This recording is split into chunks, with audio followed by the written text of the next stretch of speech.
Welcome to the Michigan Golfer Show. Join us each week as we explore the people, the places, and the events that shape our great game.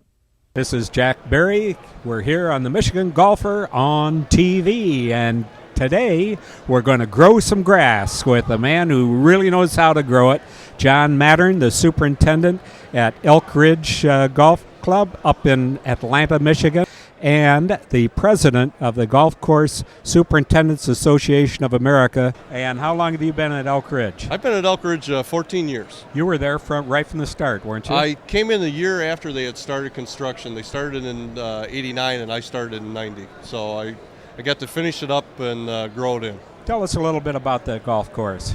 Well, it's a unique, pristine, virgin forest area with not only red pines and white pines, but then you get into some oak areas and a lot of natural features as far as wetlands. We have 4 holes that come up to Lake Valentine, which is a natural feature, a 400-acre lake that's part of the property there. There wasn't a lot of soil moved to build Elk Ridge. Jerry Matthews, the architect, did a great job with taking the natural topography and making a good golf course out of it. You've said natural a couple of times. You have a natural audience up there too, don't you? Some rather large 4-footed animals. Yes, we're called Elk Ridge for a reason because Atlanta, Michigan is the elk capital of Michigan, and we are fortunate or unfortunate enough, especially in the fall during the rut, to have the elk come back in on the property and visit us, and we can range with a herd of anywhere from 75 to on up. I mean, we've seen 125 around. And what do they do? Well, during the rut, they have to decide who the dominating bull is going to be and who's going to be the head of the breeding process for the summer, and so they like to square off to decide how that's going to happen.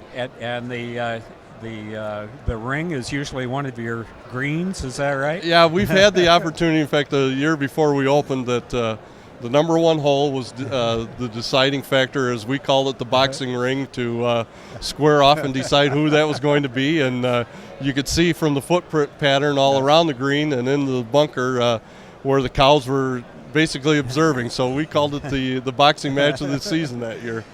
You are one of a number of Michiganders who have become president of the Golf Course Superintendents Association. What is it about Michigan? Is it that great Michigan State education?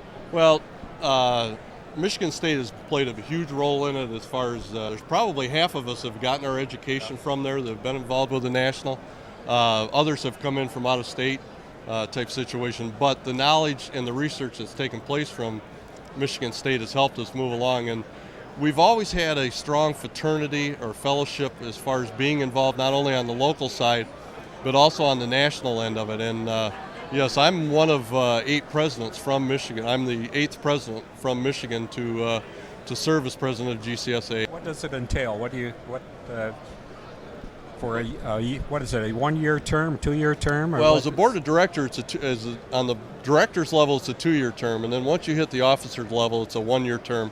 Secretary, vice president, and then president, and then you serve 1 year as an immediate past president, stay on the board to offer your history and wisdom, and sit at the end of the table and be quiet unless they call on you. As you well know, I'm serving on association. Yeah. So the primary focus of our association and why probably 90% of our members join is because of the educational offerings and the educational opportunities that we offer.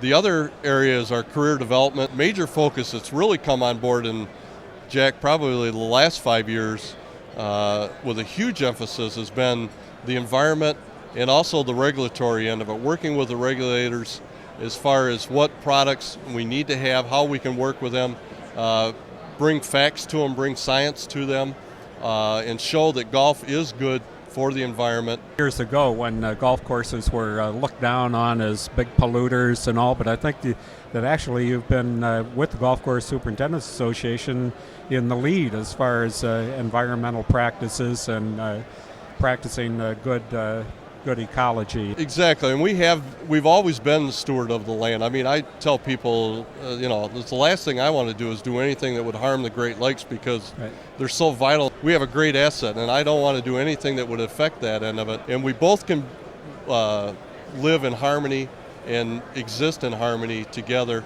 And Elk Ridge is a perfect example of that. I mean, I've got wetlands on numerous holes, along with water bodies. I mean, we have bald eagles back on the property. You'll see numerous times. The elk definitely love us, as far as the mating season, having the openings, right, and to be able to do that as well as the deer and all wildlife. So and there's more and more golf courses doing that. We've had to step forward and prove to people that, hey, we aren't, just because it's green doesn't mean it's bad type situation. We're not overwatering.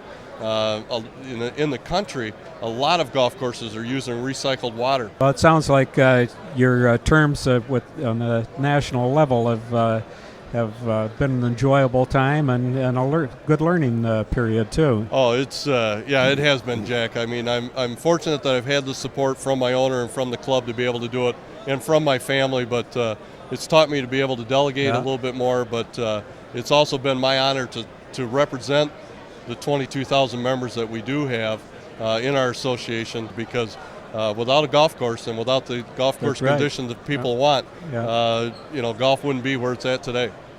Now, how many, like at Michigan State, how many students would they have in turf grass programs? In the turf grass program, the 2-year program will have 80 students, 40 in the first year and 40 in the second year.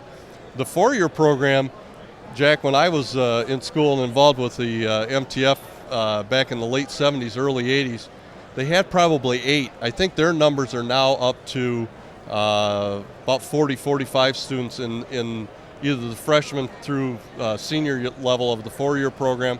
We have an outstanding graduate program, and we're bringing in some top-notch people from other parts of the country to do their graduate work there. And then we've got a great turf team of 8 of the country's top leaders in their specific field of research or specialty as far as turf is concerned, and primarily golf. And golf has been the driving force with regards to turf research. We're seeing, especially at Michigan State, the results of that turf research being used in soccer and in the football fields. And we started a sports program at Michigan State. In fact, Heather, that's in charge of Comerica Park, is one of the first graduates of that program. John, you are one heck of a salesman.